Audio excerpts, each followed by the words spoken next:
আর ভাইকে শেষ করছো না তুমি? এবার আমি তোমাকে শেষ করব। আমি তোমাকে শেষ করবো। কনক,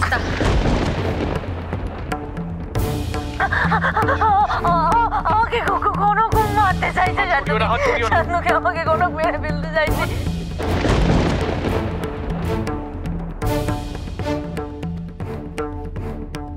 ওকে দেখে তিস্তা মিথ্যে কথা বললো কেন? নাকি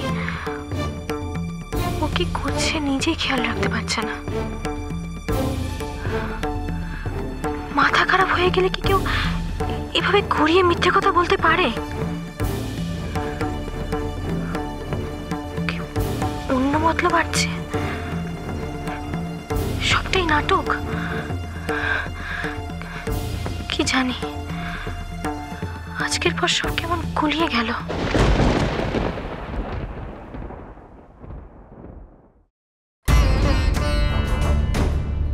এত কিছুর পরও তিস্তাকে দেখে আজ খুব কষ্ট লাগছিল। কেমন যেন অসহায় হয়ে পড়েছে মেয়েটা, কিন্তু কোথাও যেন একটা অস্বস্তি লাগছে। মন মানছে না ও পুরোপুরি অসুস্থ বলে। কোথাও কি কিছু গোলমাল আছে? কনক, মার চোখকে ফাঁকি দেওয়া যাবে না। আমি জানি মা কেন ডাকলো।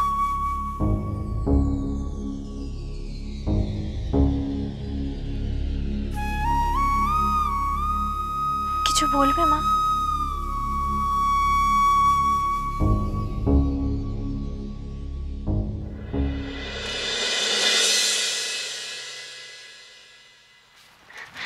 বৌদি ভাই, এ কি মুন্নি, তুমি ঘুমোনি এখনো? দূর, কি হয়েছে? ঘুমই আসছে না। আসলে বাড়িতে মায়ের পাশে শুই তো, তোমাদের এখানে একা একা ঘুমই আসছে না। বৌদি ভাই, আমি আজকে তোমার পাশে শুই, অরূপ দাদা এখনো আসেনি। মুন্নি, চলো আমরা তোমার ঘরে যাই, একসাথে গল্প করব। আমারও ঘুম আসছে না। কেন এ ঘরে নয় কেন? দেখো, কিছু মনে করো না মুন্নি, আসলে আমি রাতে কারোর সাথে শুতে পারি না। বড় হওয়ার পর থেকে আমি এই ঘরে একাই থেকেছি। তাহলে থাক, আমি তোমাকে বিরক্ত করতে চাই না। মুন্নি, আমি বিরক্ত হব কেন? আমি তো তোমাকে তোমার ঘরে যাব বললাম। এমন একটা খারাপ স্বপ্ন দেখলাম, ঘুমটা ভেঙে গেল, আর ঘুমই আসছে না। ও, ঘুম আসছে না? অরূপটাকে না কারা কিডন্যাপ করেছে। কি বলছো তুমি? তুমি কি করে জানলে কারা কিডন্যাপ করেছে? না না, সত্যিকারের নয়, স্বপ্নে দেখেছি তো। আমার না খুব ভয় করে, জানো। কিসের ভয়? আমার খালি মনে হয় অরূপটা যেন কোথায় হারিয়ে যাচ্ছে। খুব ভয় করে, মানুষটার যদি কিছু হয়। আচ্ছা বৌদি ভাই, তুমি শিব পুজো করো? শিব পুজো? কই না তো, কেন? আমি করি। উপোস করে শিবের মাথায় জল ঢেলে শিব পুজো করি। আসলে অরূপটাকে নিয়ে খুব চিন্তা হয় তো, ওর যাতে ভালো হয়, মঙ্গল হয়, সমস্ত বাধাবিঘ্ন কেটে যায়, তাই শিব পুজো করি। তুমি দেখে নিও, অরূপটার কিচ্ছু হবে না। ভগবান আমার প্রার্থনা নিশ্চয়ই শুনবেন।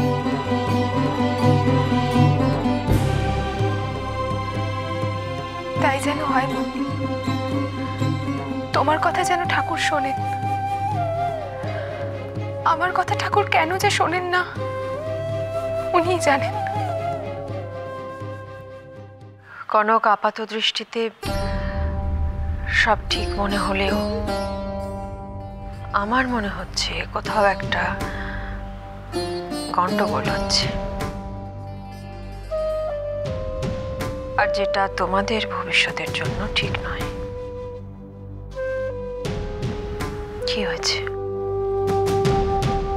আমাকে বলা যায়?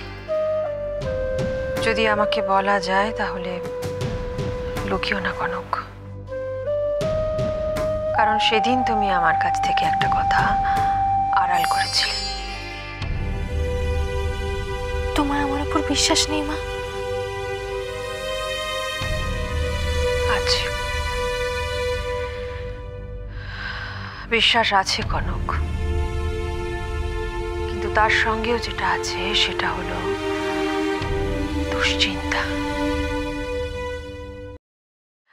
আমি জানি স্বামী স্ত্রীর মাঝখানে আমার কথা বলাটা ঠিক নয়, কিন্তু আমার ভয় করে কনক, আবার কোনো একটা ভুল বোঝাবুঝি যদি তোমাদের মধ্যে ব্যবধান সৃষ্টি করে, তাহলে সব থেকে কষ্ট পাবো আমি। তাই বলছি তোমায়, যদি আমাকে বলা যায় তাহলে বলো কি হয়েছে। কিছু লুকোচ্ছি না মা, তবে এটা ঠিক কিছু কথা আছে যেটা তোমাকে বলতে চাইছি না। বলতে চাইছো না?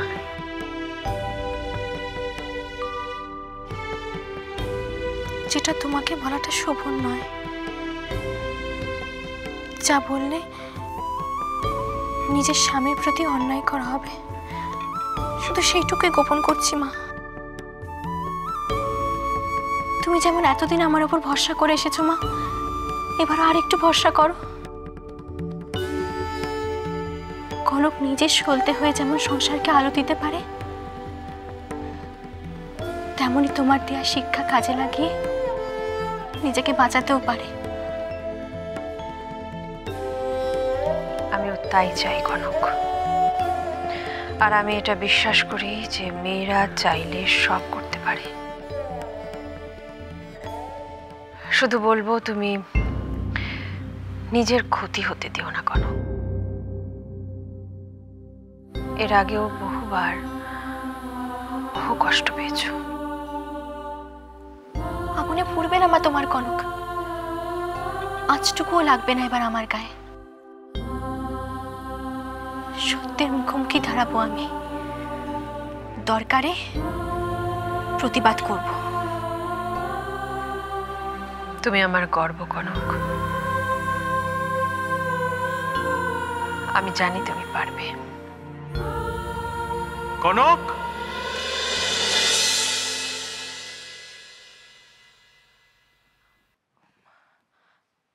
মা, ও জল চেয়েছিল, আমি চাই। এসো।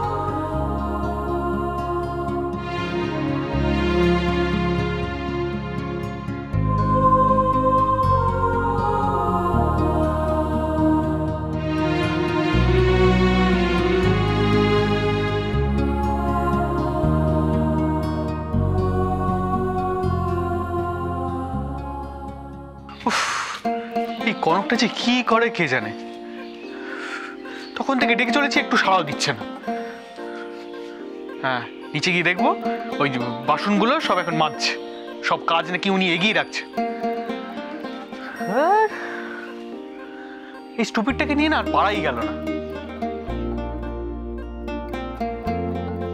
হয়েছে, এসে গেছেন ম্যাডাম।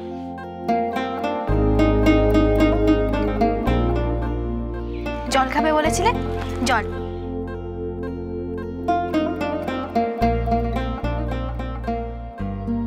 এটা রাখো তো, আমার পাশে বসো, বসো।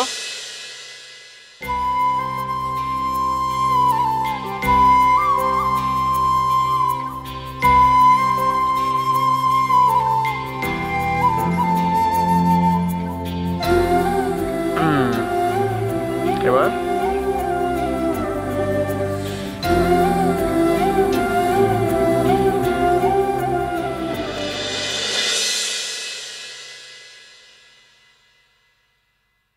কি হলো অভ্র, তুমি ঘুমোবে না? ঘুমোবো। আজকে অফিসে অনেক কাজ ছিল, অনেক মিটিং ছিল, খুব টায়ার্ড লাগছে। বেশি টায়ার্ড হলে ঘুমটাও দেরিতে আসে। তোমাকে এখন তাহলে একটা কথা বলবো, মানে if you don't mind. Mind করার কি আছে? কি বলবে বলো। বলছিলাম যে অলি আর অরূপকে দেখে কি তোমার কিছু মনে হয়? কিছু মনে হয় মানে কি মনে হবে? না মানে বলছিলাম যে এক্স্যাক্টলি কি আমিও সেটা না তোমাকে এক্সপ্লেন করতে পারবো না, কিন্তু নতুন বিয়ে হওয়ার পরে যে ব্যাপারটা না, সেটা সামহাও ওদের মধ্যে মিসিং, জানো তো। মানে কি বলবো, মানে ওদেরকে দেখলেই মনে হয় যে কিছু তো একটা হয়েছে ওদের মধ্যে।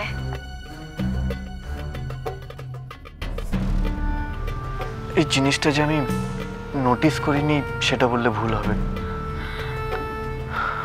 কিন্তু আমি তো সারাদিন অফিসে থাকি। তোমাদের সাথে অলি কোনো কথা টথা বলে না? বলে, কিন্তু যখনই অরূপের টপিকটা ওর সামনে তোলা হয় তখন ওর মুখটা কিরকম ম্লান হয়ে যায়, সেই আনন্দ উচ্ছ্বাস ওর মধ্যে কিছুই নেই। আচ্ছা, ওদের মধ্যে কি রাহুলকে নিয়ে কিছু হয়েছে?